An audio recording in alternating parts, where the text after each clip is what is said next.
मित्रों, परमात्मा क्या है, कैसे इस सृष्टि का निर्माण हुआ और इसमें अहंकार कैसे आ गया और अहंकार कैसे विलीन होता है, इसके बारे में हम आज चर्चा करेंगे।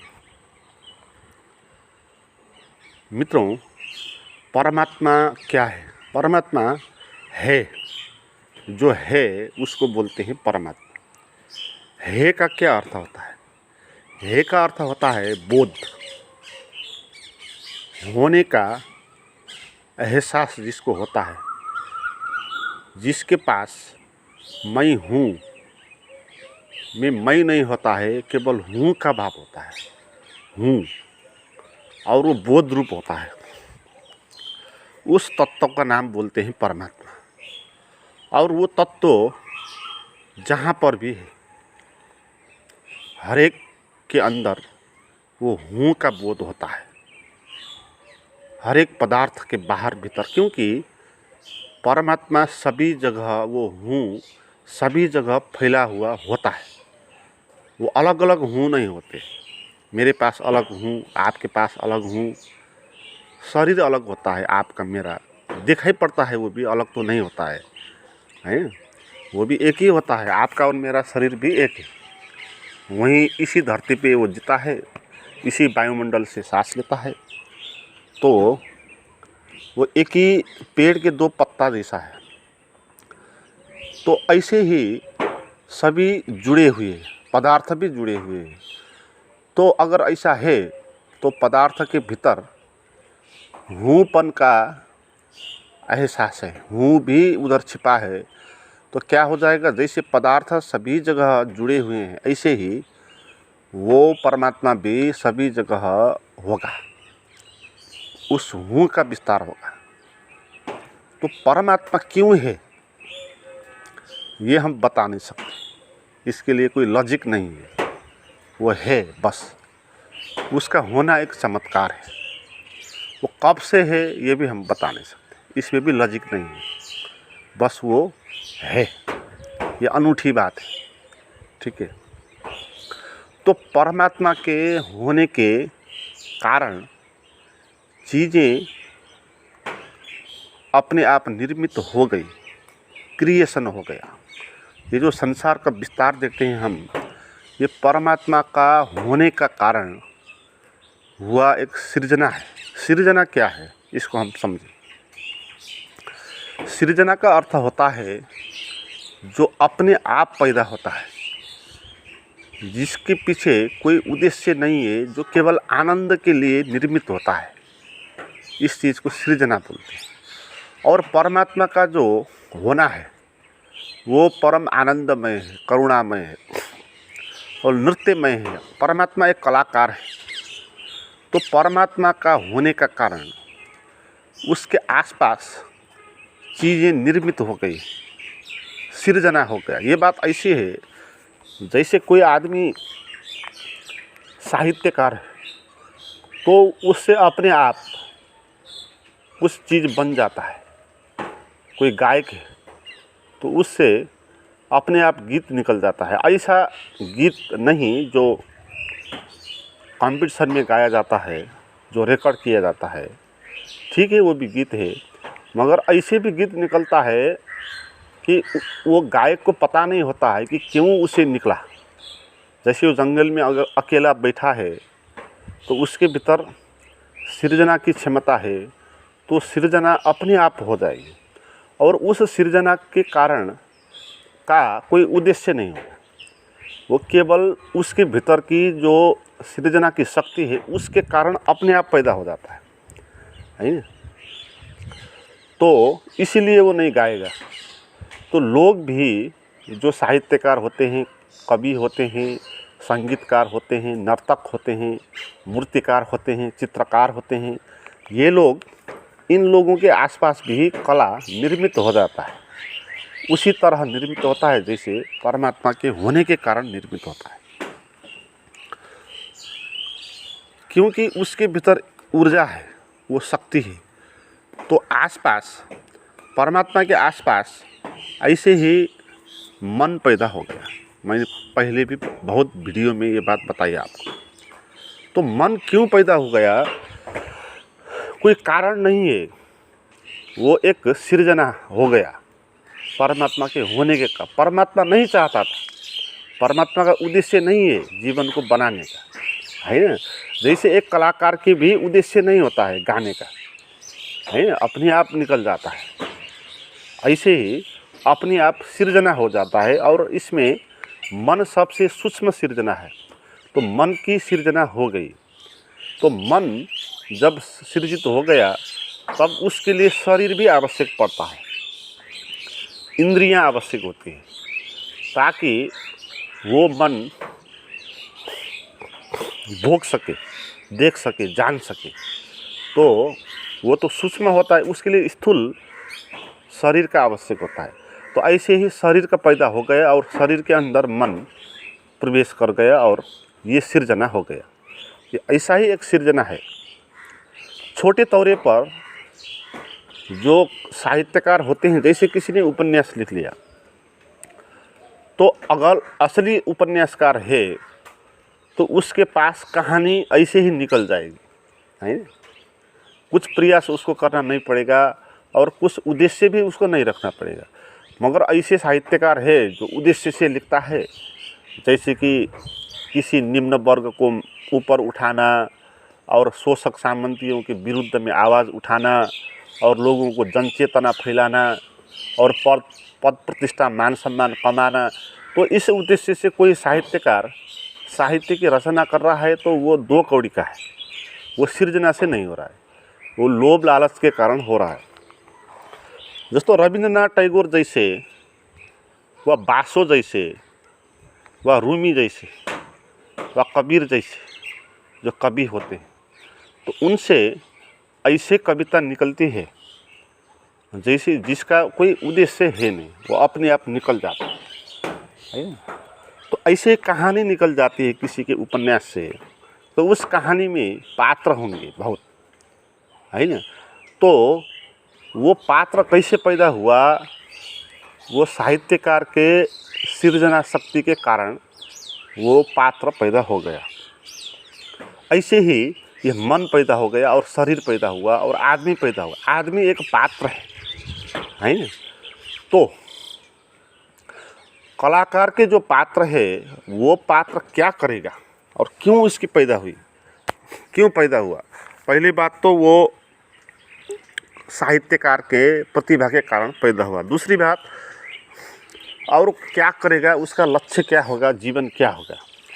उसका जीवन वही होगा जो साहित्यकार उसको रोल, भूमिका देगा। वो स्वतंत्र नहीं होगा, है ना। वो उपन्यासकार के पात्र वो क्या करेगा, क्या सोचेगा, वो सभी वो साहित्यकार के हाथ में है। मगर परमात्मा इस किस्म का कलाकार नहीं है, वो बहुत बड़ा कलाकार है ना। आदमी तो एक उसका बुध है, तो वो तो सागर ही है सृजना का।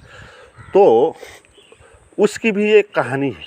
ये जीवन, ये संसार, ये पृथ्वी है, ये पृथ्वी एक परिवेश है।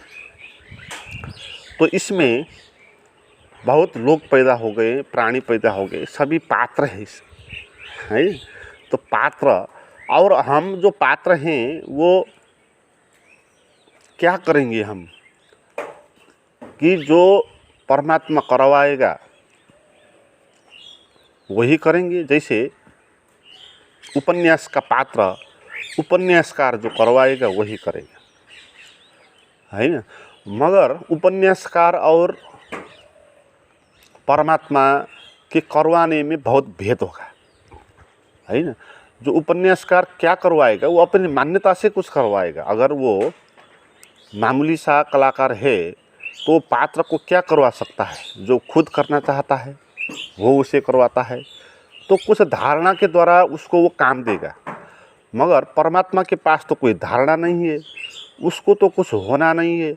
तो इसलिए वो हमसे कुछ नहीं करवाएगा, हमको वो बिल्कुल स्वतंत्र छोड़ देगा, और जो कुछ हम करें वो हम कर सकते हैं, है। असली कलाकार जो होगा उसका उपन्यास में भी ऐसा होगा। वो भी पात्रों को अपने हिसाब से नहीं कुछ करवाएगा, वो होने देगा, है ना।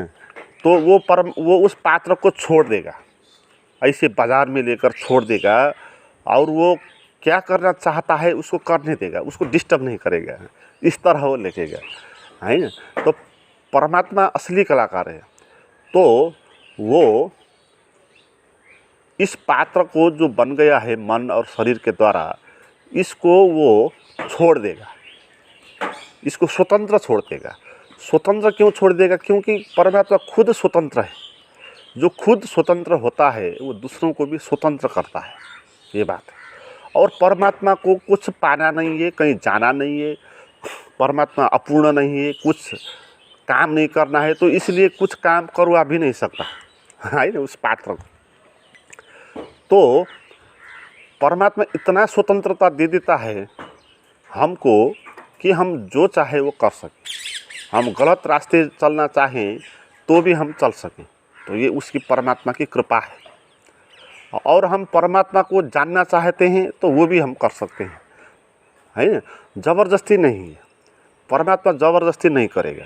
आपको ध्यान नहीं लगता है तो परमात्मा ज़बरदस्ती नहीं करता, इसीलिए नहीं लगता है, क्योंकि ज़बरदस्ती करना भी एक हिंसा हो जाएगी, वो भी एक कर्म हो जाएगा फिर। तो आपने पात्र को पूर्ण स्वतंत्रता नहीं दी। तो पूर्ण स्वतंत्रता का अर्थ क्या होता है कि उसको छोड़ दिया, वो जो चाहे वो करे, है ना। अगर वो चाहे मुक्ति, तो मुक्ति के रास्ते है तो वहाँ पर चल सकता है। अगर वो चाहता है बंधन और बंधन, तो बंधन के रास्ते पर आगे चलेगा। और परमात्मा उसको डिस्टर्ब नहीं करेगा, मगर इशारा देगा उसको, ठीक है, इशारा देगा, वो कहानी देगा, वो सब परिवेश दे देगा उसको समझने के लिए। जैसे वो समझने के लिए उसको आँख दे देगा, उसके लिए वो विवेक दे देगा, है ना, हाथ पैर दे देगा, कान दे देगा, और जीवन दे देगा, और जीवन में समझने की शक्ति देगा। और जो लोग समझेंगे जीवन में देख के कि जन्म होता है, मृत्यु होता है, तो ये क्या है, हम क्यों बंधन में हैं, है ना, मरने के बाद क्या होगा, तो इस तरह हम सोच विचार करेंगे और जीवन में जो दुख है हमारा, उससे बाहर आने का कोशिश करेंगे। तो वो क्षमता हमारे पास है, परमात्मा ने दी हुई है। तो इसीलिए आदमी के अंदर जो अहंकार है, अहंकार क्या अर्थ है, वो मन उसका अहंकार है ना, वो विचार जो है। और अहंकार क्या बोलता है कि मैं अलग हूँ। जैसे कोई उपन्यासकार का पात्र बाद में बोलने लगे कि मैं अलग हूँ, ये उपन्यासकार मुझे क्या करवाता है, इसकी बात मैं नहीं सुनूंगा, है ना, मैं अपने हिसाब से जिंदगी जीऊँगा। तो इस तरह पात्र सोच सकता है, मगर ये जीवंत पात्र हम ही सोच सकते हैं, उपन्यास के पात्र इस तरह नहीं सोचेगा। अगर इस तरह सोचने का इरादा बनाया किसी उपन्यासकार ने, तो पात्र को छोड़ दिया, और फिर बाद में पात्र ये बोलने लगा कि मैं ये साहित्यकार जो करवाएगा मैं नहीं करूँगा, मैं अलग हूँ, है ना, मैं भिन्न हूँ। तो ऐसे सोच के वो अराजक अगर वो बना देगा तो भी वो वही बनाएगा, क्योंकि उस शब्द के जो पात्र है उसके पास वो मैं का भाव है नहीं, वो उपन्यासकार ने ही डाला हुआ मैं है, तो इसलिए वो नहीं कह सका। जो कहेगा वो उपन्यासकार ही कहेगा। मगर हम जो है, हम इस तरह सोच सकते हैं, हम ये सोच सकते हैं कि हम खुद ही है, हम खुद अलग है, इस तरह हम सोच सकते हैं। इस कहानी से हम भिन्न है, हम इसका निर्माता है, इस तरह हम सोच सकते हैं। तो इसी को बोलते हैं अहंकार। अहंकार कैसे पैदा हो गया? अहंकार मन के द्वारा, है ना, लोभ लालच के द्वारा पैदा हो गया। अपने को भिन्न मानने के कारण अहंकार पैदा हो गया, एक ही बात है ना। तो जब अहंकार पैदा हो जाता है हमारे भीतर, तब क्या हो जाता है कि हम अपने को एक स्वतंत्र इकाई मानते हैं। जैसे कि कोई उपन्यास के पात्र अपने को अलग मानता है ना, ऐसे ही हम अपने को अलग मानते हैं, मानते ही है, होते नहीं।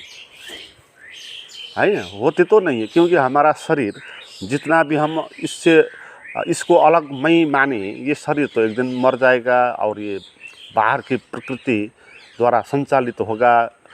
अगर प्रकृति से इसको निकाल दो ये बच नहीं सकेगा, ये हवा ऑक्सीजन लेगा, ये जल अन्न लेगा, और ये सब बाहर की चीज़ों से ही बना है। तो आप मानते ही है मैं अलग हूँ, होते नहीं है। जैसे आप जितना भी मानो, शरीर अलग नहीं होगा इस वायुमंडल से या इस अस्तित्व से, है वो मानने की बात है। ऐसे ही हम परमात्मा सभी जगह है, हमारे आसपास भी परमात्मा है। उसी के होने के कारण हमारा मन और शरीर निर्मित हुआ एक सृजना की तरह। ये इसीलिए परमात्मा हमारे आसपास ही है ना, हम ही वो है। मगर बीच में जो मन आया था, वो मन कुछ इस तरह सोचने लगा कि जैसे वो अलग है कोई, क्योंकि परमात्मा दिखाई तो नहीं पड़ता है ना। अगर परमात्मा दिखाई पड़ता और वो कैसे बना है, परमात्मा से कैसे जुड़ा है, अगर वो देख पाता, तब उसको पता चलता कि मैं अलग नहीं हूँ, परमात्मा का ही मैं विस्तार हूँ। मगर परमात्मा इस तरह नहीं दिखता, वो छिपा है। वो छिपने का भी एक बड़ा कारण है। छिपने का कारण ये है कि आपको वो डिस्टर्ब नहीं करना चाहता। अगर परमात्मा दिख जाए तो आपको डिस्टर्ब हो जाएगा, आपके लिए परम स्वतंत्रता नहीं होगी फिर, क्योंकि परमात्मा दिखेगा और घबरा जाएंगे उससे, और आप स्वतंत्र नहीं हो जाओगे, है ना। तो इसलिए बाहर के जीवन में भी जो हम प्रेम करते हैं ना अपने लड़कों को, है ना, तो हम उनको फ्री छोड़ देते हैं, हम छिप जाते हैं कभी कभी, है। उनको स्वतंत्र छोड़ने के लिए कहीं कहीं हम छिप जाते हैं, ताकि उसको पता ना चले कि उसका बाप इधर आया है। क्योंकि जब बाप इधर आया है वो देखेगा तो वो कुछ बंधन सा महसूस करेगा, कुछ उसको दिक्कत होगी। तो इसलिए परमात्मा भी इस तरह छिपा हुआ है ना। तो इस कारण मैं भाव को पैदा हो गया परमात्मा को नहीं देखने के कारण, और शरीर के जो वृत्तियां हैं, काम क्रोध लोभ मोह, इसकी पूर्ति के कारण उसको अपने को मैं मानना पड़ा, मैं अलग मानना पड़ा। तो इस तरह अहंकार पैदा हो गया, और ये अहंकार पैदा होने के कारण जीवन में दुख पैदा हो गया। बात यही है। दुख पैदा इसलिए हुआ कि हमने अपना अलग जीवन मान लिया, अपने को मैं बना लिया, हमने भिन्न मान लिया, भिन्न इकाई जैसी कोई चीज़ है ना। जैसे उपन्यासकार के पात्र ने भी अगर अपने को अलग मैं मान लिया तो वो चिंता में पड़ जाएगा, ठीक है। अगर वो मानेगा ये कहानी है, परमात्मा के उपन्यासकार ने बनाई हुई ये कहानी है, इस कहानी में मुझे एक रोल दे दिया और मुझे वो उपन्यासकार ये काम करवा रहा है, अगर उसने ये समझ लिया तो उसको दिक्कत नहीं होगी, उसको चिंता नहीं होगा। वो जानेगा कि मेरा इस पर क्या लेना देना, उसने बनाया है वो जाने उपन्यासकार, और जो करवा रहा है वो उसका फल क्या होगा वो भी वही जाने, है ना। मैं तो इसमें सहभागी होऊंगा, बस जो सामने आए कर दूंगा और आराम करूंगा। इस तरह अगर कोई पात्र सोच सके तो वो खुशी हो जाएगा। मगर जो पात्र इस तरह सोचेगा कि उपन्यासकार ने मुझे पैदा किया होगा, मगर अब मैं जो है खुद ही उपन्यासकार हो गया, मैं खुद ही निर्मित हो गया, मुझे अब उसकी आवश्यकता है नहीं, तो इस तरह सोचेगा और अपने हिसाब से कर्म करने लगेगा, तो फिर उसको दिक्कत होगा फिर, क्योंकि अब सभी कुछ अपने सर पे लेना होगा उसको, है क्या कर, अपना पूरा जीवन का कहानी खुद लिखना होगा और उस कहानी में पात्र बनाना होगा और खुद एक पात्र के रूप में काम करना होगा, तो उसको दिक्कत हो जाएगी, है ना। तो हमारा अहंकार होने के कारण दुख क्यों हो गया, क्योंकि हमने इसी तरह सोच लिया, अपने को कर्ता मान लिया, है ना। अहंकार अपने को कर्ता मानता है, तो कर्ता मानने के कारण जीवन में दुख हो गया। तो ये दुख परमात्मा ने हमको नहीं दिया, ये हमने ही निर्मित किया। इसीलिए बहुत लोग बोलते हैं ना, परमात्मा नहीं होता है, भगवान नहीं हो, ऐसा भी कि भगवान हो सकता है क्या? अगर भगवान होता तो जीवन में इतना दुख क्यों, इतना पीड़ा क्यों है, लोग इतने राक्षस दानव जैसे क्यों है, ये बोलते हैं। मगर परमात्मा होने के कारण ही ऐसा है ना? क्योंकि परमात्मा ने आपको छोड़ दिया स्वतंत्र, है ना, और एक कहानी में डाल दिया, आपको एक जीवन में डाल दिया है, एक नाटक में डाल दिया। और उस नाटक में अगर आप ये समझो कि परमात्मा ही है, वही करवा रहा है, मैं कुछ नहीं हूँ, तो आप परम आनंदित हो जाएंगे, परमात्मा जैसे ही आप सुखी हो जाएंगे, है ना। मगर आप इस तरह नहीं सोचे, अपने को अलग मानने लगे, तो फिर आपको दुख झेलना पड़ेगा। तो फिर आपको दुख होने के कारण दूसरों को भी दुख देना पड़ेगा। फिर अपनी वासनाओं की पूर्ति करने के लिए, है ना, लड़ाई करना पड़ेगा, हत्या करना। अब ये जो संसार में हत्या, हिंसा, बलात्कार और द्वंद्व और लड़ाई, विश्व युद्ध तक होते हैं, ये अहंकार का ही कारण है। और ये सब बनने में परमात्मा के कारण ही ये है ना। परमात्मा ने आपको छूट दे दिया, तो चाहे तो अपना जीवन मान के जी, चाहे तो मुझ के मान के जी। और दो किस्म के ही जीवन होते हैं खास। एक होता है जीवन जो स्रोत से जुड़ा हुआ होता है, जिसमें अपना अलग अहंकार करता नहीं होता, वो जीवन की जो कलाकारिता है उसमें लीन हो जाता है, अपने को छोड़ देता है। और दूसरा होता है जो अपने हाथ में उसका बागडोर ले लेता है, अपने को खुद मैं मानता है, अपने को केंद्र में मानता है, अपने को परमात्मा जैसा मानता है, और वो जीता है। वो दूसरा जीवन है, और वो जीवन ही दुख है वही। और इसमें ये बात है कि जो लोग परमात्मा से जुड़ना चाहते हैं, उनके लिए भी रास्ता है, वो भी स्वतंत्रता दी हुई है। तो आपको जो स्वतंत्रता दी हुई है, उसका आप कैसा उपयोग करेंगे, ये आपके हाथ पर है, हमारे हाथ पे है ना। तो इस स्वतंत्रता को हम एक सौभाग्य भी बना सकते हैं, है ना। परमात्मा को जानने की यात्रा, उससे मिलने की यात्रा पर आगे बढ़े तो। और इस स्वतंत्रता को हम अपना जेल भी बना सकते हैं, है ना। इस स्वतंत्रता को हम अपने को बांधने में भी प्रयोग कर सकते हैं।